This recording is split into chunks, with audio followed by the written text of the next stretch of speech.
I think the real core of the mystical experience is really that transcendence of consciousness, that feeling that you're connecting to something that is larger than you, that is more intelligent than you. And it's just the most beautiful thing you can ever imagine. It almost felt like an evolution of consciousness. What I think the most important message of psychedelics is that we are not just part of nature, we are nature itself. We are animals. And we need to start treating each other and other animals accordingly. But what's really inspiring to me is that there are a lot of people who I would have never ever thought that would be interested in these things who now are. This is the beginning of a full swing in consciousness.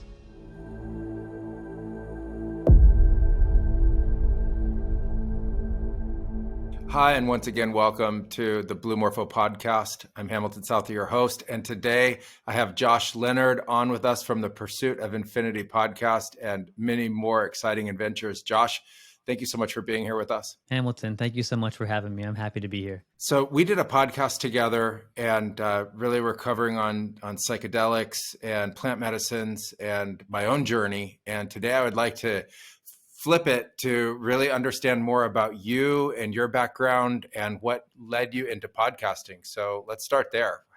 What came before podcasting and what got you into it? So before podcasting, so I have a graphic design degree.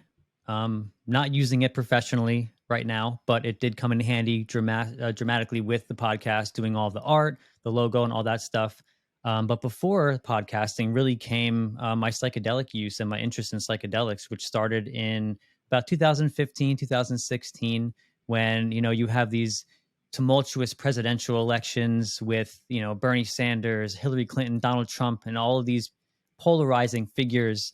And politics was coming to the forefront of a lot of people's consciousness at that time, even people who weren't previously into politics.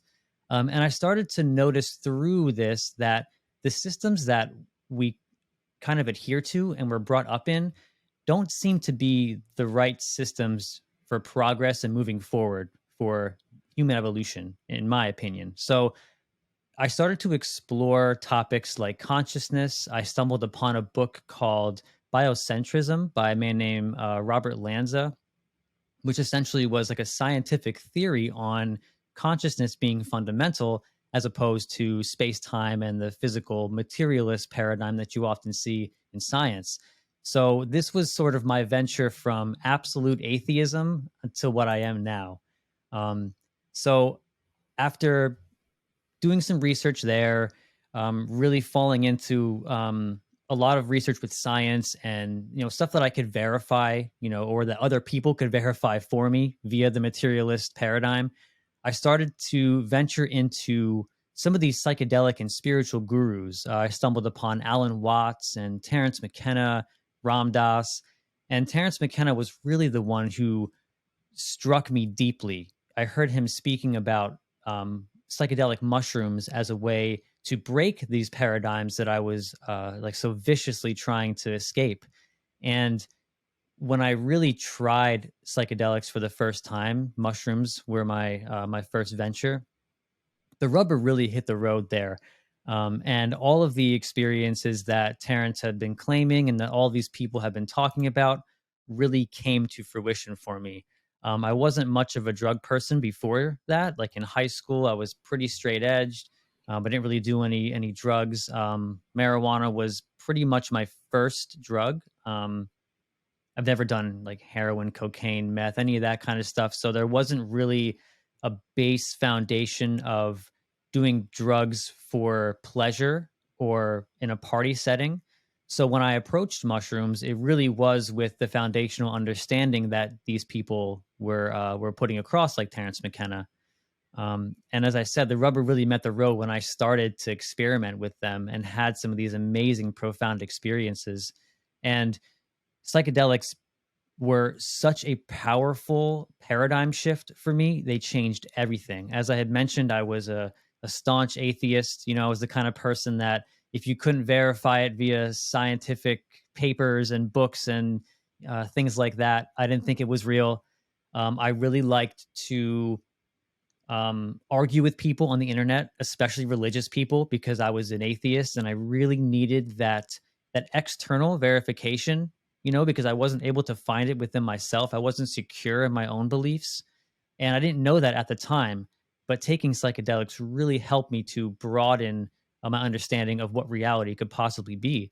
And with going through all of these adventures, I took a course through Psychedelics Today, which was called Navigating Psychedelics for Clinicians and Therapists.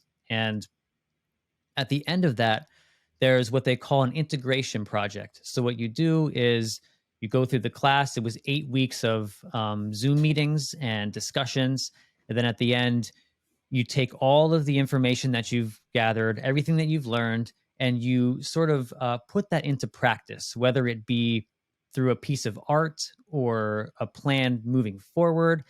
Some people created music. Some people put together a resume. There was this one guy who applied for a job at Maps, and that was like his integration project, planning that whole thing out. But for me, it was this podcast that I'm doing now, Pursuit of Infinity. My brother and I have been kicking around the idea for a little while because we always talk about this stuff. He's also a psychonaut.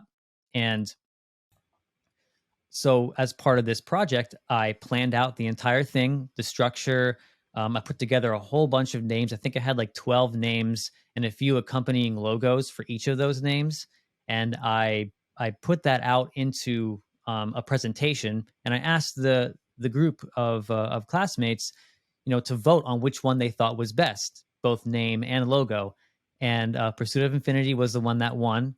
Um, and I redid the logo completely from then. My brother actually was the one who came up with the name Pursuit of Infinity, which I thought was beautiful.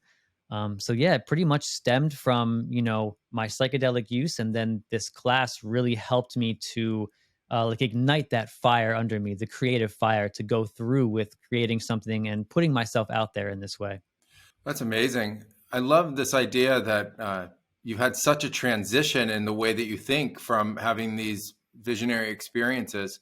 Walk me through what it was like in those early experiences with mushrooms and other psychedelics that tested that belief system in atheism and how that ultimately shifted. Yeah, one thing that really rang true that Terrence McKenna has always said was that mushrooms are easy on beginners. And then obviously, the deeper you go, the harder they get, the more challenging they get to you personally.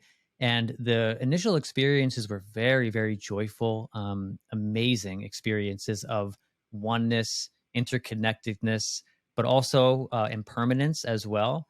And I had a mystical experience pretty early. And it to me, that's the experience that really just catapults it to the next dimension, because there's a lot of people that have great experiences that are therapeutic, where you can address personal issues and family stuff and all the things that are bothering you within the physical world. But I feel like the mystical experience is really the experience that does all of it for you. It recontextualizes everything. And these so the very first time I felt that, I I was an atheist, and um I was very nihilistic at the time as well, because a lot of times with atheism comes nihilism, because you're looking at the world systematically in a way that's very surface level. You're looking at the physical material nature of reality, and you're sort of um, basing your foundational value on those things. And that's what I did. And then when I felt the first experience of oneness, interconnectedness with that spirit, that thing that you can only refer to as God, the thing they told you couldn't exist, throughout school, you're learning about science and math and history, and they tell you that these things aren't real, magic, and just this absolute oneness and unity, because we live in this duality here, like we live in this weird dual nature where we describe things with language and we break things down. But then when you have this non-dual type of experience, it just shifts everything, and it shifted my entire life. I reprioritized everything that was important to me. um, and one of the messages initially that it told me was, um, bring your loved ones here. show them, like, one of your duties is to show people what this is and help them to go down this path too, if they so choose. And the very first person that I chose to show this to was my fiance, the most important person in my life. At the time, she was not my fiance, but at the time, we were having some real issues, and we were on the verge of breaking up. And we basically said to each other, we know we love each other. We know we want this to work, but there's something blocking us. There's like something in the way, like some sludge that we just can't navigate our way through. So I had pointed to my safe, which is where I had kept my mushrooms at the time. And I said to her, if you really want to make this work, there's this dramatic thing we can try here. We can try mushrooms together. And I had given her a low dose prior to this, just to sort of get her feet wet with it.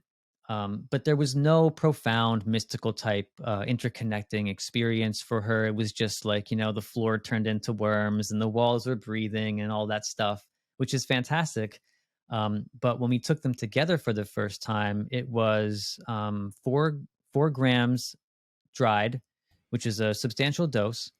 And we both had a an absolutely amazing experience that allowed us to connect with one another on a level that we did not previously think was possible. It broke down the walls and the facade, and it allowed us to navigate through that sludge to a point where we were able to see each other's being for who we really were and connect on that level, with the help of that higher divine power. And one of the things that's really amazing about the mushrooms is that they allow you to communicate. They break down the barriers that shackle your emotions and your emotional expression, which was super helpful for us.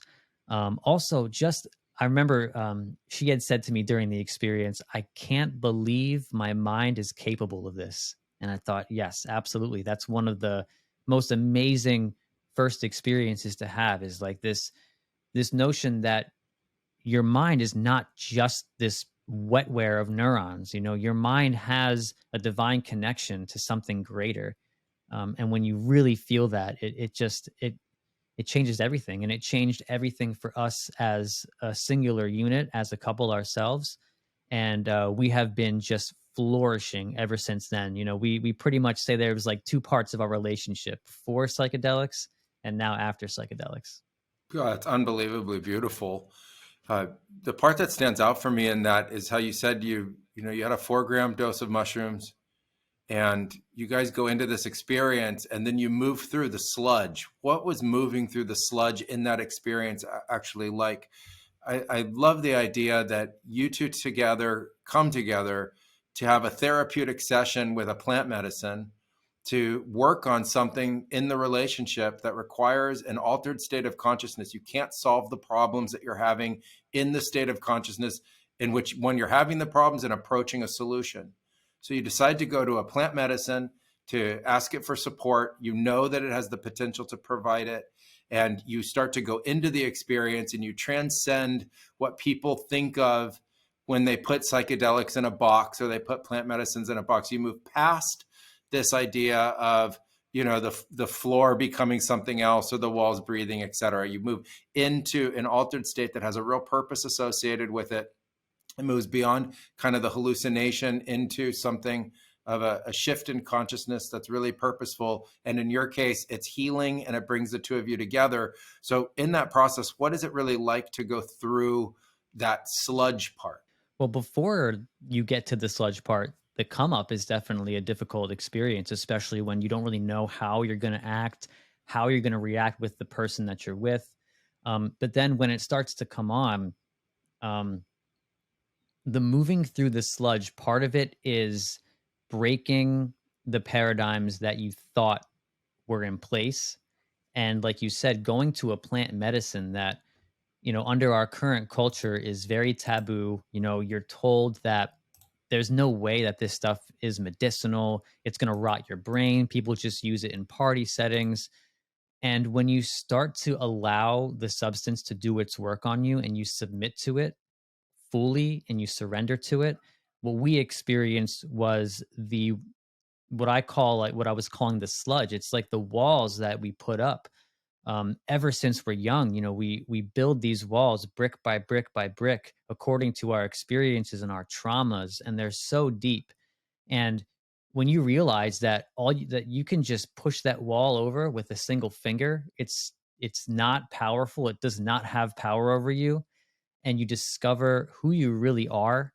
That's where the rubber meets the road. And if what we did was we were able to have that experience together. So we were able to both see ourselves for who we are inside of our, like, our true being, and then we were able to identify that true nature, our soul or spirit, whatever you want to call it, in each other. And when you can connect on a level like that, you can move past all of those things that were built up brick by brick.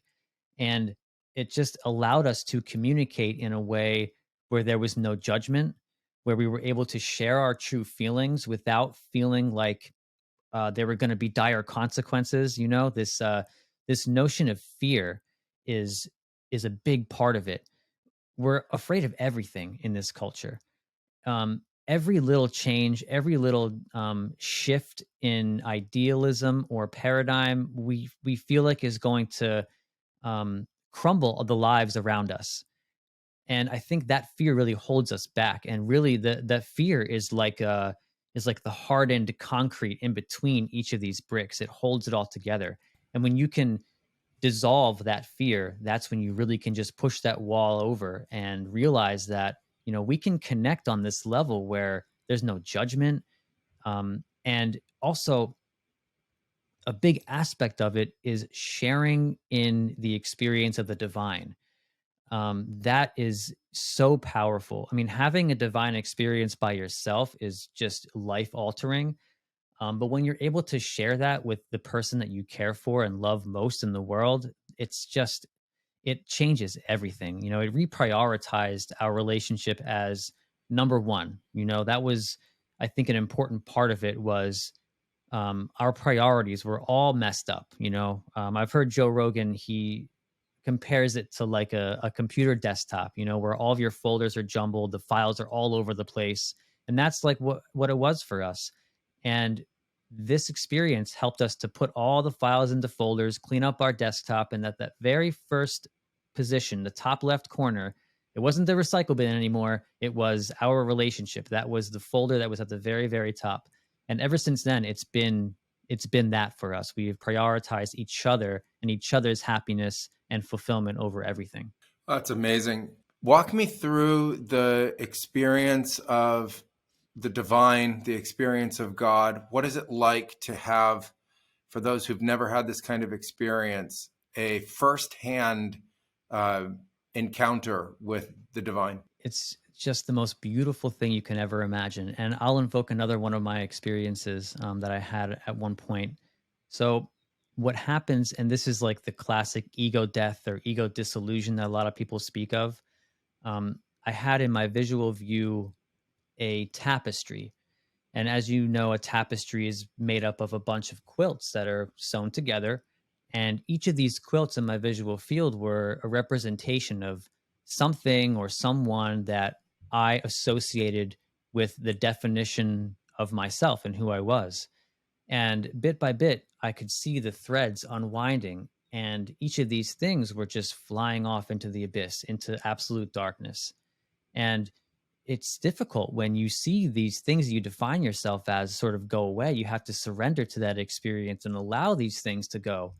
And then at the core, the very middle quilt that goes away is you, who you think you are, your name, even sometimes, your preferences, your attachments, all of these things that you think that you are inside personally. And when you allow that to go away, at least in my experience, once I surrendered to that final thing, unthreading and moving into the abyss, what came after that, and it seemed fairly quickly after I surrendered, was this absolute feeling of transcendence, a transcendence of consciousness. It almost felt like an evolution of consciousness, like a micro evolution.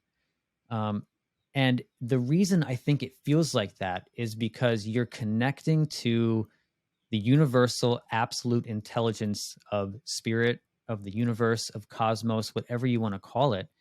And when you have that feeling, it feels like you're connecting to a mind or something that is structured. It's not just a random experience of like, oh, I feel so good that it feels like I'm being lifted, and it just feels so great and so euphoric that it may be mistaken as an experience of the divine or an experience of God. But no, it actually is God or the divine. I mean, use whatever word you want, but it shows itself, it presents itself in that structure, within that form. It doesn't just present itself as euphoria.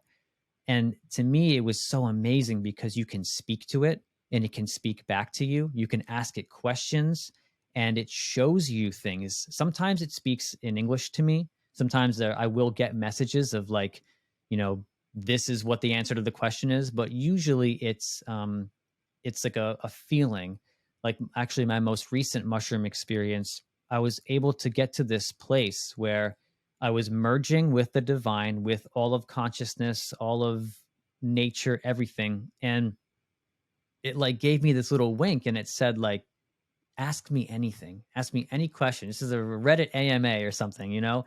And I was able to ask any question and I got the answer. But the thing about it, like the catch was the answer wasn't presented to me in English. It was presented to me as a feeling. Like it would sort of say to me, I can't tell you in your language, but I'm going to give you this. And it gave me an experience, which was the answer to the question that I had. If that doesn't make any sense, it probably shouldn't because it's hard to dualistically bring these things back and put them into language. But I think the real core of the mystical experience is really that transcendence of consciousness, that feeling that you're connecting to something that is larger than you, that is more intelligent than you. And by larger, I mean huge, like absolutely gargantuan, so big that there are no human measurements or conceptions of size. And one of the cool things that it showed me too was in terms of like how we measure size, how we measure importance. Um, it put the science that we use in a little box and it sealed that box up and it showed me like this is just a tiny slice of what reality is, and it's only a slice that you can determine and infer upon based off of the senses that you have, because we just for some reason think that because we view the world within our senses that, oh, the world must just be that, that's just what reality is according to what we see, feel, hear, smell. But reality seems to be an information field, and we just happen to be biological entities that are able to take in that information via, you know, perception of our senses. And it really did show me that in a big way. In some of the God experiences that I've had, and I've heard other people talk about, it gets difficult to language it because in the experience itself, you realize that that's how humans came up with language for that thing. And the thing goes beyond language. So the direct experience is typically like, oh, this is why people came up with the word God. Like, oh, this is what they were talking about. And that thing isn't the word God. The thing is a presence. It's an absolute form, like you say, of intelligence and field, existence, beyond shape and form. It seems to be creating the entire universe of shape and form that we're part of and perceiving, and is consistently present with all information. In essence, like all answers to all questions of the cosmos, and a recognition, like you say, that often we're not prepared for the answer or we don't have the capacity to fully understand it. And so it's presented in a way that we can embrace in that moment. And it often comes with a deep sense of knowing, like a deep sense of getting it and a deep sense of fundamental awareness. I think we got presented ideas and ideologies about divinity in the form of religion and mythologies and stories. And what people are doing is rejecting the stories themselves. And then because of that rejection, not able to actually get to that fundamental essence. And I've been really interested in the last period of time about people's firsthand experiences of divinity, because to me, that's the next evolution in consciousness, is that we bridge the gap in the illogical expression of mythology, and we start to go into having firsthand experiences of this divine phenomena. How many times for you has that sort of presence appeared, and what are some of the different forms that it's taken? For me, it's usually my goal to, it's my intention to get to that place. So it happens quite often for me. And it presents itself in many different ways. On DMT, it has presented itself as the literal Mother Mary figure, which was beautiful. I didn't think that my mind would manifest this type of experience with with Christian iconography, which is strange because, I asked myself then, what came first? Were the Christians, the Egyptians, and all of these religions, were they dabbling in psychedelics, and that's where they pulled these things from? Is that where they pulled the icons from? Or is my mind sort of projecting what I've known and learned over the years to the experience? And that to me is a very tough question to answer. But yeah, in terms of how it presents itself, I mean, in so many different ways and in undescribable ways. Sometimes it's not physical, it's not even visual. Sometimes it's just strictly mental.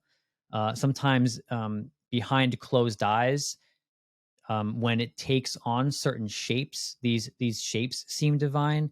And I think what's super interesting about mushrooms is, I believe Alan Watts said that you could see God in an ashtray. And I think the reason being, especially with mushrooms, is that mushrooms show connection. They present to you connection. And the more and more I learn about fungus and mycelial networks in general, the deeper understanding I have of sort of the intelligence of the mushroom itself, the psilocybin mushroom. And I do think that connection is such an important part, because fungal networks, they connect all of life. They connect the trees, they connect the plants. They are what allowed plants to evolve from being in water to land. They convert dead things back into energy and put that energy back into life. And to me, that's all about connection. So I think that is a, a big part of the way that the mushrooms present the divine or present God, because they present it in a way that it shows you that not only is this external, or it feels external from you, it also is you. And the experience of feeling yourself simultaneously as everything and everyone in the universe, but also as a singular individual, is a very transformative experience.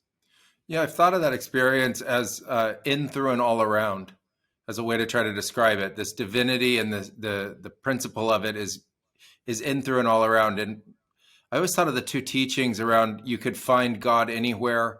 It's sort of a Christ teaching, look for me and you'll find me. And I tried to understand that concept. And I finally came to realize that by looking and focusing in your consciousness to the essence of divinity in anything, you're actually finding the aspect of that thing that is already divine, and that there is only an illusion of separation, that everything isn't fundamentally and ultimately divine. Like the matter itself, the things we study in physics are just expressions or aspects of the divine.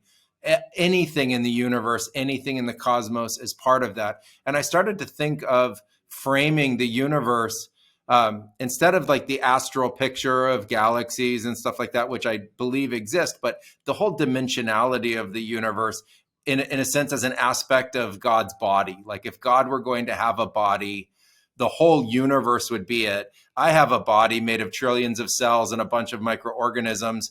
I thought like, well, galaxies are like the little bacterial units inside my guts. They're just out there in God's body, but they're also part of God. the idea of like mycelial networks, they're also part of God. And that will lead me to my next thought and question. So, I thought you could apply that teaching that you can pierce through the veil of separation by looking for divinity ultimately in anything. And when you connect with divinity, it doesn't matter whether you connect with it on a micro scale or a macro scale. That is now the connection, and the connection represents a form of oneness and absolute. Specifically about the mycelium networks, I've been thinking about this a lot, especially because of this advent of AI-based networks and neural nets and stuff like that. And I've been thinking about the mycelial networks fundamentally as another one of those expressions of the divine. But if then in their form itself, an aspect of that knowledge of being interconnected is there. And I wondered if, the more hierarchical a being gets, and the more ultimately mental, the more maybe isolated or separated it starts to think. Not that it is, but it starts to think in that way. And if the mycelial networks and the mushroom networks, which seem to always be a representation of an incredible amount of information and connection, are just living in that state. So, it doesn't require them to eat themselves, in essence, to always be connected into that divine state. And I wondered if you've had any experience with that. Yeah, for sure. And it reminds me of sort of technology and AI being like this interconnected thing. But to me, what it brings up is like this, and this is something that I don't think AI can touch, is that, so you say the galaxies and all of that, that is like the body of God. Well, it seems to me that consciousness is like the dream of God, or maybe the experience of God. And the experience of God being an interconnected one, I think, as you were saying, is a very good comparison to the mycelial networks.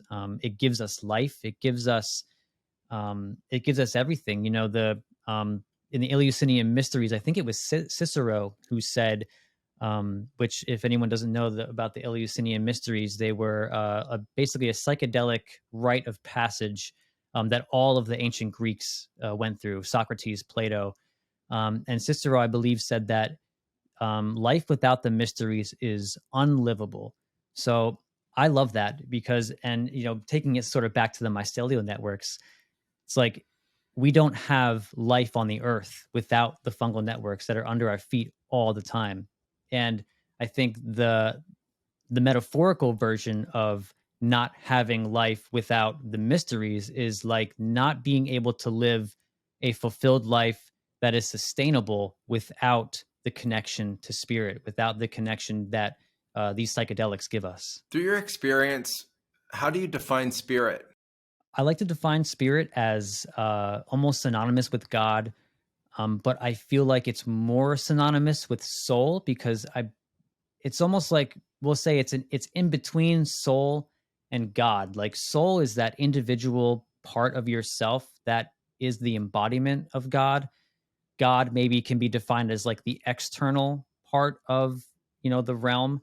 And then spirit is like that connection, that's why they're all, the guides are referred to as spirit guides that come and show themselves in manifestations that can help you. It's like they are your connection to the divine, spirit being the soul's connection to the all, like the unity of everything. Yeah, the phenomena of spirit and spirits comes up a lot.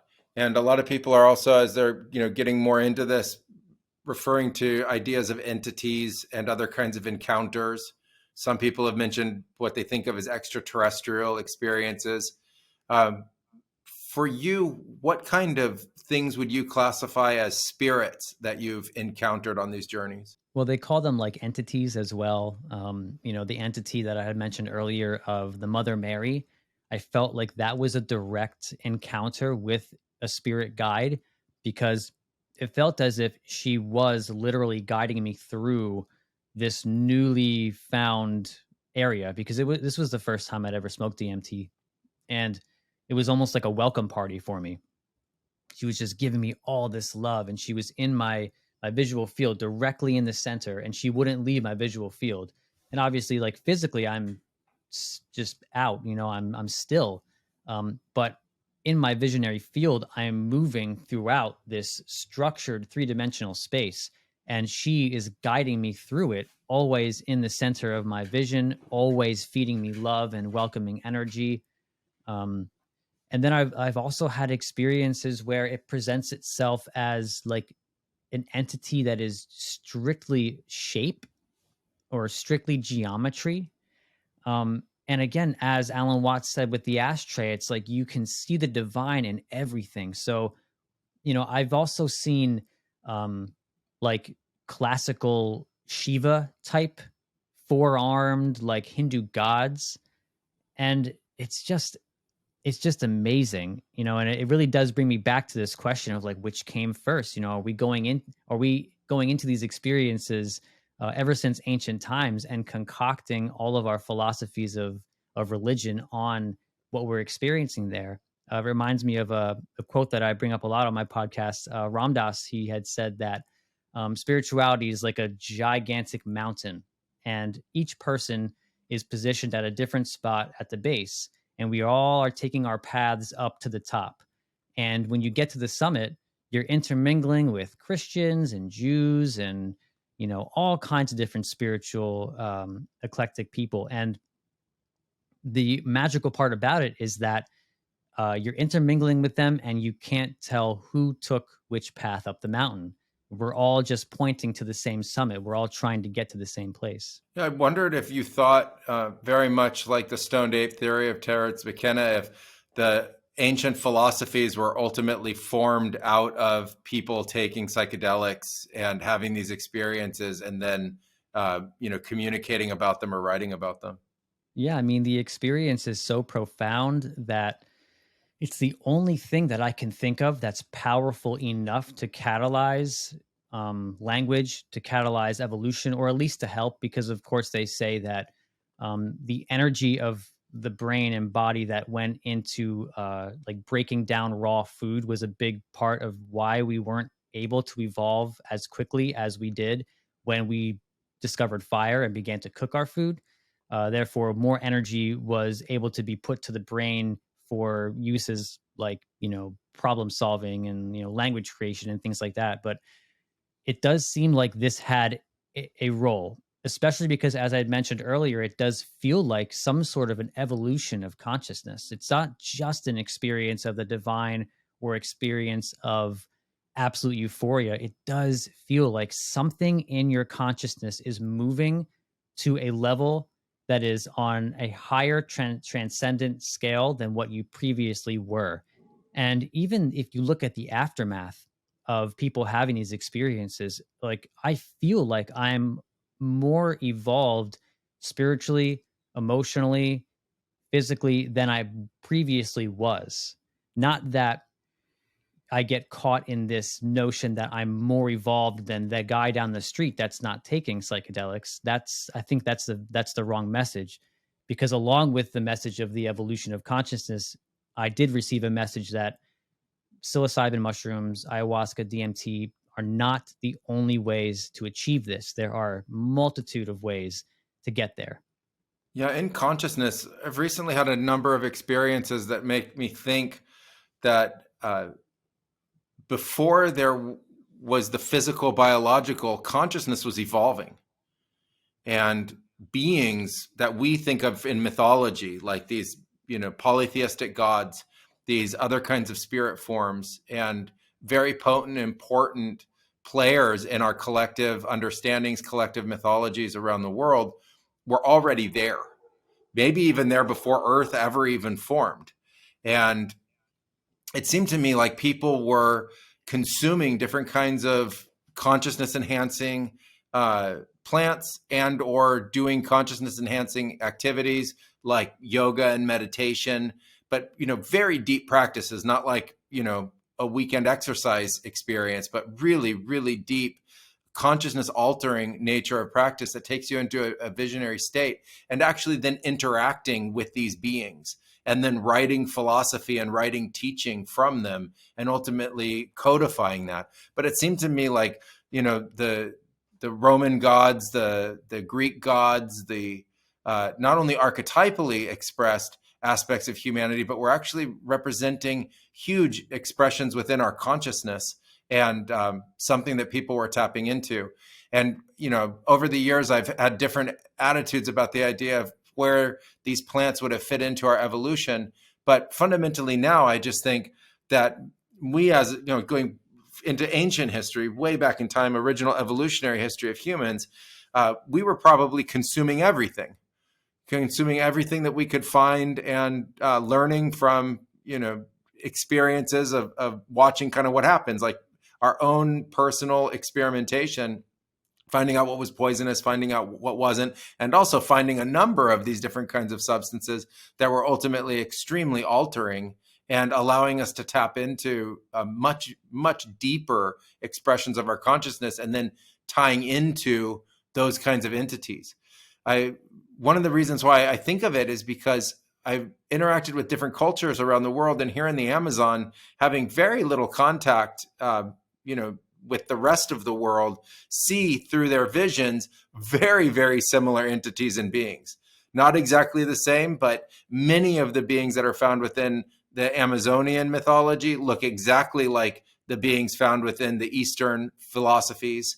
And it seems like there's a cross-cultural bridge that exists way beyond the physical, and it's entirely in the consciousness. It does seem that way, doesn't it? I think through Graham Hancock's work, he did a lot of studies that that showed the connection between indigenous people from Australia, and then also from South America, who were having the same types of spiritual experiences, and included the same types of spiritual iconography within their works.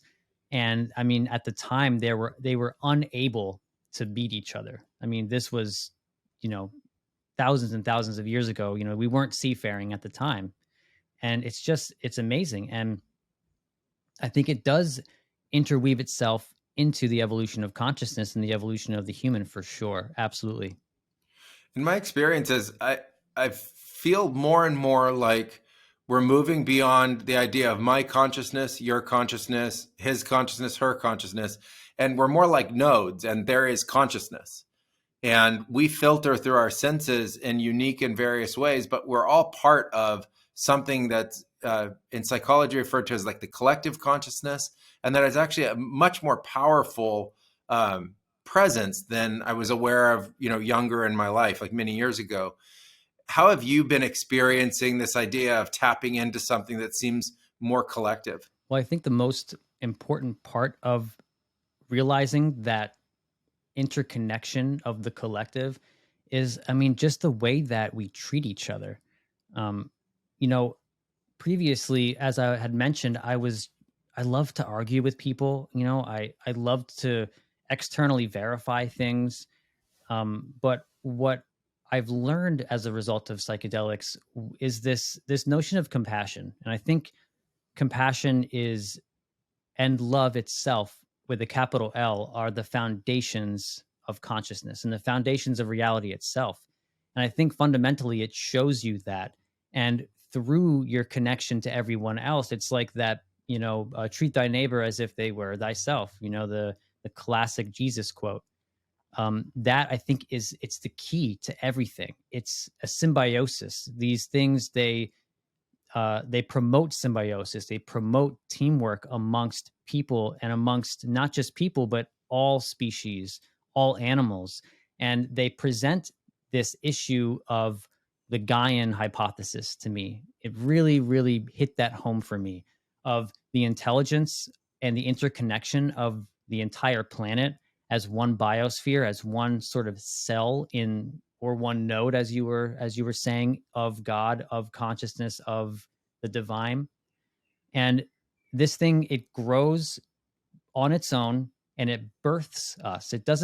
It's not like we just sort of zap here somehow, and then we work against nature to then survive and create culture.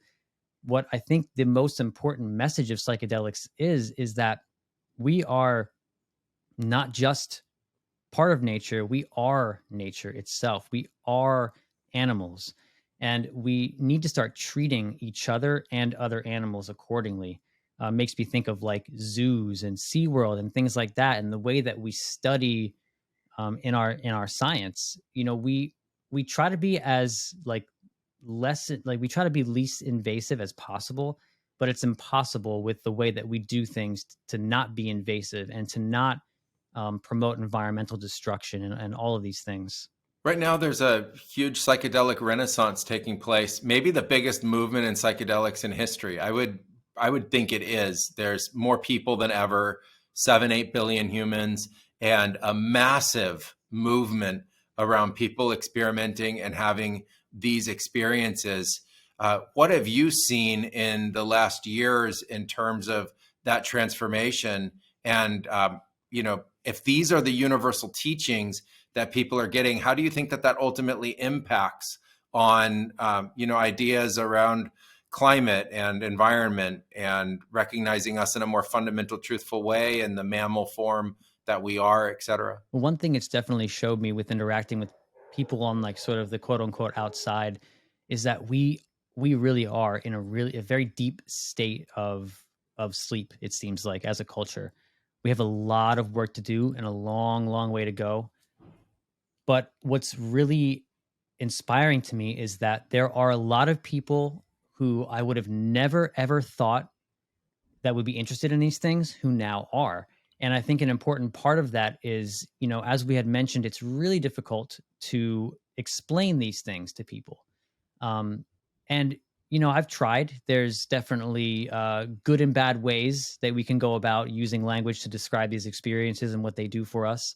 But I think one of the most important ways that we can convince people that these things actually work is through our actions.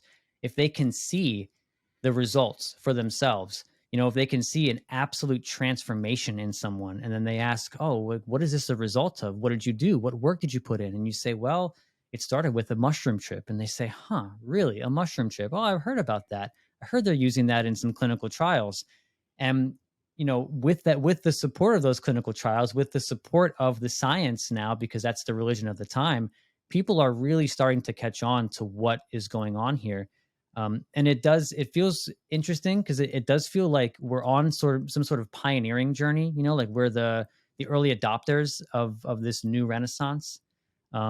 But as you can see, it's no longer a world of early adopters. Now this is the beginning of a full swing in consciousness. Yeah, of all of the experiences you've had, what would your recommendations be for people who are in this second phase of people having the experiences and adopting this, people that are new to it? What would be some key takeaways that you've come up with? One thing is that whenever anybody asks me if I recommend psychedelics, I always say no. I never recommend psychedelics to anybody because it's such a profound experience. It's so life shattering and paradigm shifting and can be so destabilizing that it almost feels irresponsible for me to just peddle the psychedelic experience. So what I'd say to people is, I would be happy to tell you about my experiences and to talk to you and answer any questions you may have. But the most important thing is research.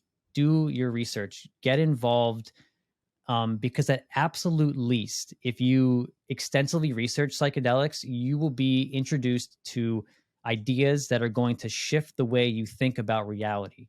They're going to shift the way you think about the systems that we're currently growing up in, and that continue to evolve and capture us. And if you do decide to get into it, take it slow, respect the substance above all. That is the number one thing, because, I've had experiences where I did not respect the substance, and it taught me respect very, very quick. So I think that's the most important part. I like to tell people about the negative experiences so that they understand the severity of what they're getting themselves into, and so that they can try to avoid these things and try to learn from prior mistakes. Yeah, what is respecting the substance? How would you break that down? I think respecting the substance really boils down to three things: setting, and dose. I think it's very, very important. Your set obviously being your mindset. your intentions, what you're bringing to the experience, why you've decided to do this, it's not always going to give you what you want. A lot of people say it gives you what you need, and that's exactly the way it should be. That doesn't mean you shouldn't go into it with an intention or go into it with some sort of a reasoning behind what you're doing. I think an intention is very important because it helps to foundationally ground you in the experience, and it helps you to navigate an otherwise unnavigatable, if that's a word, landscape. Setting being the people around you, the environment, the atmosphere. Personally, what I like to do is turn down the lights. Phones are gone. The only thing I do with my phone is I like to set a timer just in case. Just so sometimes I feel like it's nice to know how long it's been, but I set that timer and then the phone goes away. No obligations. No one's going to come to your door. No one's going to call you. Nothing. You are 100% involved, 100% with that experience. You are invested in it, and there's nothing else that you are responsible for doing. Apart from that, the setting being comfortable, I like to have candles lit. I like to have some sort of spiritual sacraments with me, whether they be crystals or, a Buddha statue or something to sort of just get you in that state to help with your transition. I always take my mattress from my bed and put it in my living room.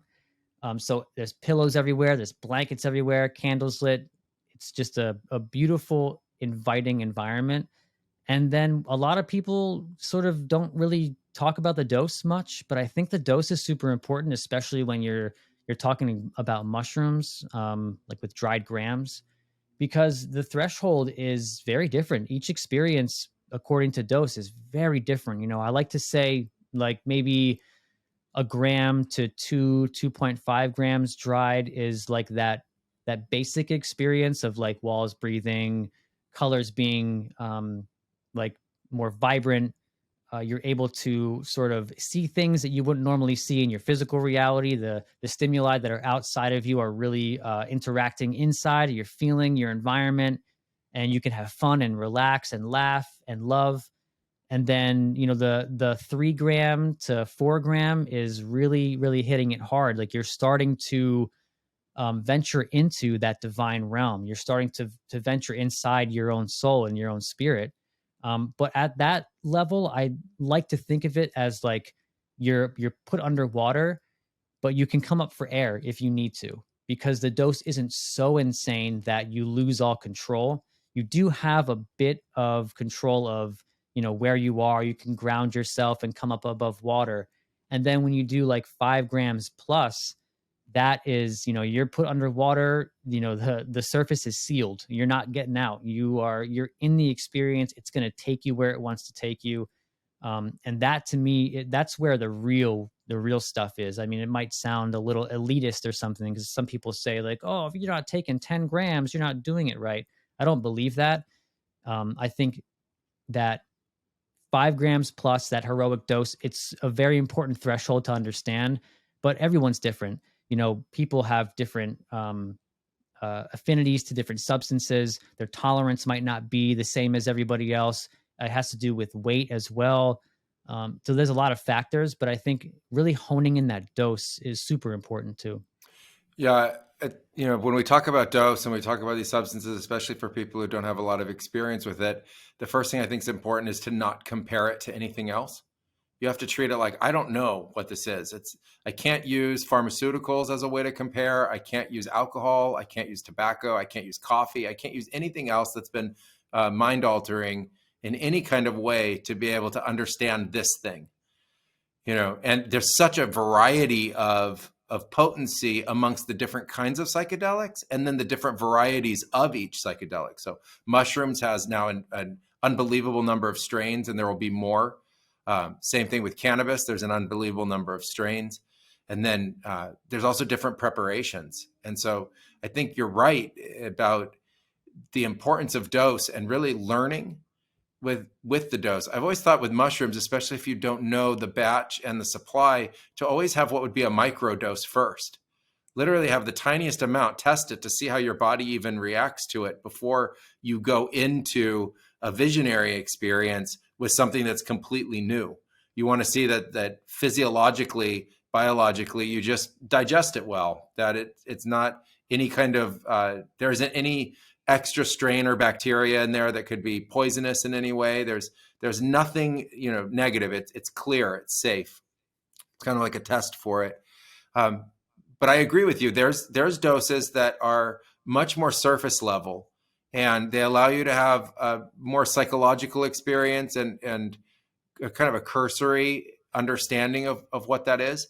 And then there are ones that where you're in and out, but it's fully in, and then it's, a little bit normal, and then it's fully in. And then there are doses that's just in.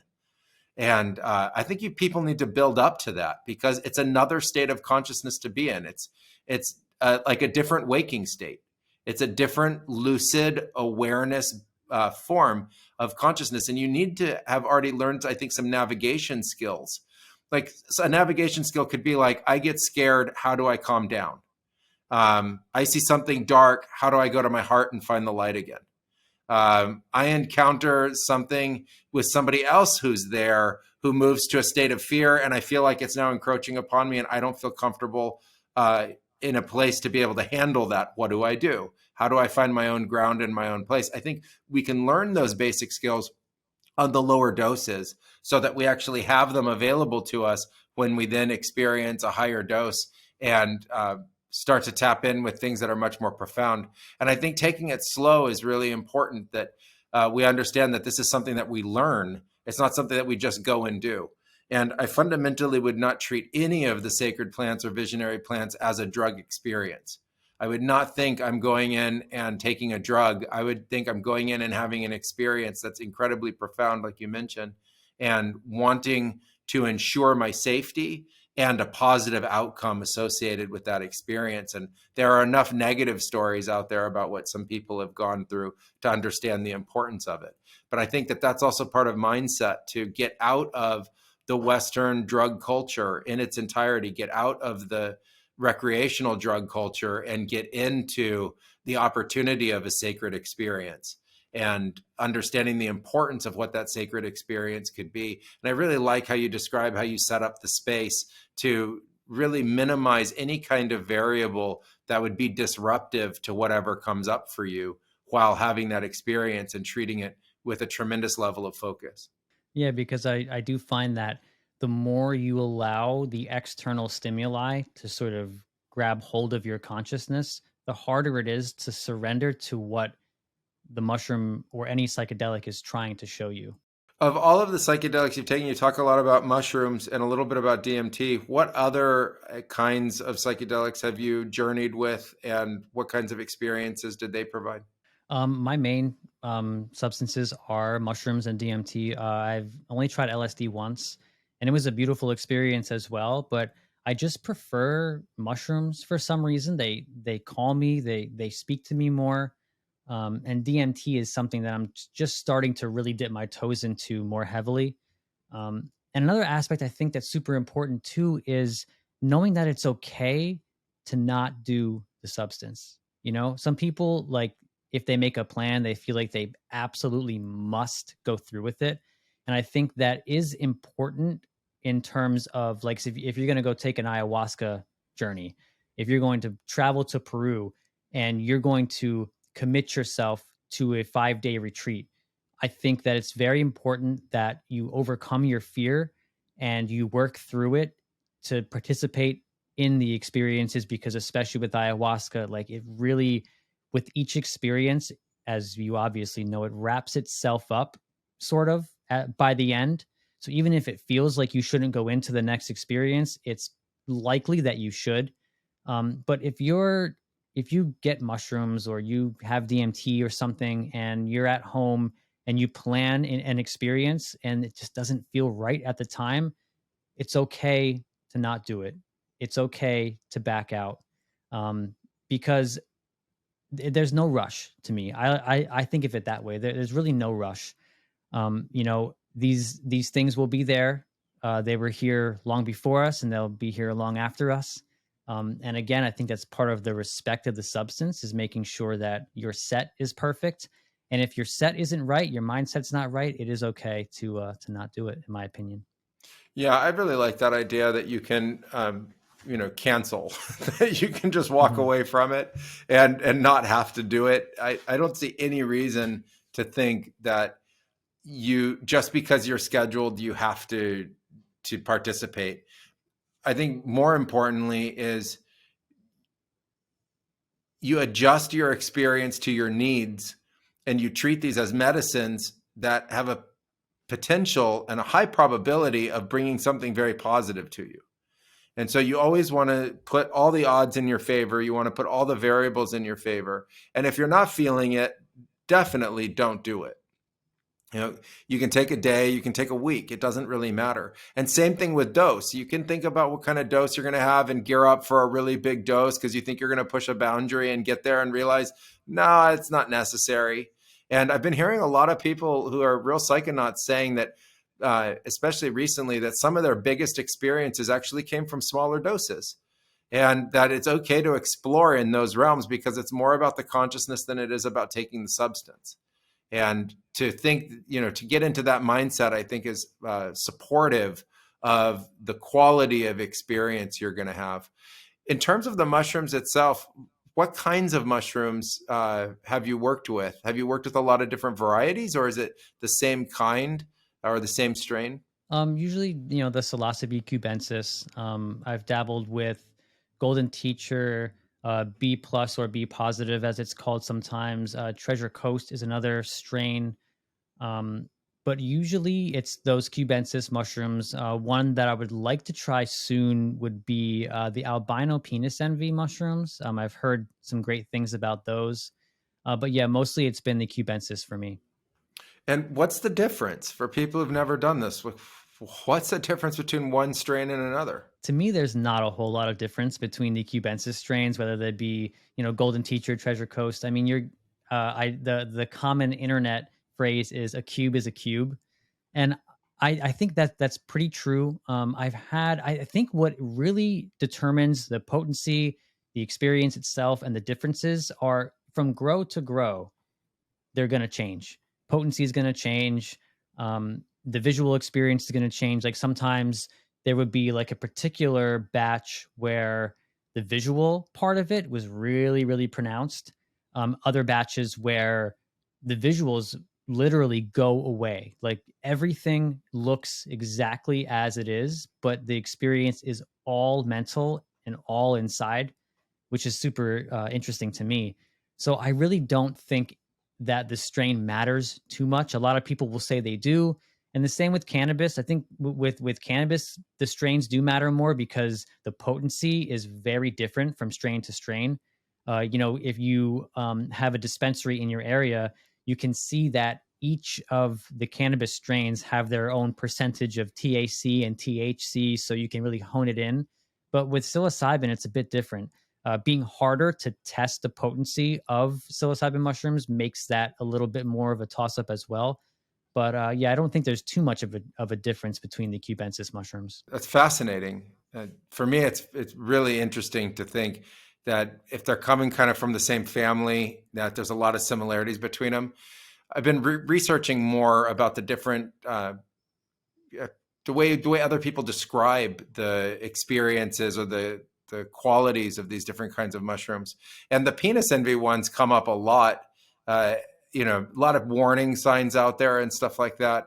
I know a lot of people though who've started working with them and actually have had incredible experiences. They just say you have to be at larger doses prepared for what you would think of as a much more psychedelic or a much more potent kind of journey experience associated with them. Have you ever heard of Ayahuasca? I've heard of something similar, but can you explain that? Yeah, Ayahuasca is basically ayahuasca, and instead of using chacruna or chalipanga to create the DMT, they use mushrooms. And so it's a hybrid. It's kind of the psychonaut creation. It's not traditionally used in the Amazon in any kind of way, but I've also heard that people have had unbelievably powerful experiences with that. So I'm really interested in how it's kind of the Western mindset of experimentation and ultimately impacts upon what were traditional practices, over the years. obviously my first introduction was to ayahuasca, and then a deep practice in ayahuasca shamanism for over 14 years. That's all we did. We were in a lineage. There were about 50 plants that we could use. All other plants were prohibited. And over the years, I left those prohibitions to be able to explore much more outside of it. But it's a vast field of exploration. There's an unbelievable amount to look at. There's an unbelievable amount to master of both information and personal experience. For somebody who's really interested in wanting to do this, they haven't done it, they want to do it. What would you tell them? What would you tell them about how to approach their first experience? Again, respect, and research. And another aspect of it is, where are you getting the substance from? Do you know that the substance that you're getting is pure? Do you know that you're not getting something that is completely different from, what you're trying to purchase? A big issue with the LSD space is people are getting what's called 2,5-I N-bomb, which is really, really bad for you at certain doses, which are unmanageable when you're applying them to tabs. You can die from 2,5-I N-bomb, and it's happening at festivals and stuff like that. So I think that's so important to test your substances. There's what's called the Ehrlich test, which essentially, you buy it online, $10 test, and there's a little tube of liquid, and you put the liquid on whatever your substance is, just a little tiny piece of the substance. So you have a tab, just use a razor blade and chop off like a corner and put this substance on it. And depending on what color it changes into, it'll tell you whether or not a tryptamine is in whatever substance you have, whether it be DMT, psilocybin, or LSD. It's easier with mushrooms because a mushroom is a mushroom. And if you're getting a psilocybin mushroom, there's more than likely not going to be anything else in there because of the way that mushrooms grow, which I think the revolution is going to come when people are able to grow their own and cultivate their own substances when it becomes legalized. So then they don't have to worry about going out and getting something that might be tainted. Yeah, I think that's incredible advice to offer people. In the plants, if you know the origin of the plants and the source of the plants, it's really simple to control or protect against any kind of outside contamination. But with other kinds of psychedelics that are pharmaceutical based, chemical based, I think that's a tremendous risk. And I agree with you that testing is a fundamental necessity. So I deeply appreciate you putting that into the space, and for people to understand how important that is for their safety and their overall well-being. We don't support the idea of the Western drug culture and the recreational culture. To us, these are sacred medicines, but we understand that it's out there, and we understand that it's bigger than ever. And so there's been an absolute failure in the nature of control over the nature of the substances, and they're becoming more and more contaminated with other forms. And so if you are going to go out, if you are in a situation or a recreational setting, if you're at a party, et cetera, and somebody wants to give you something, don't take it unless you know what it is. There are just too many horror stories happening now.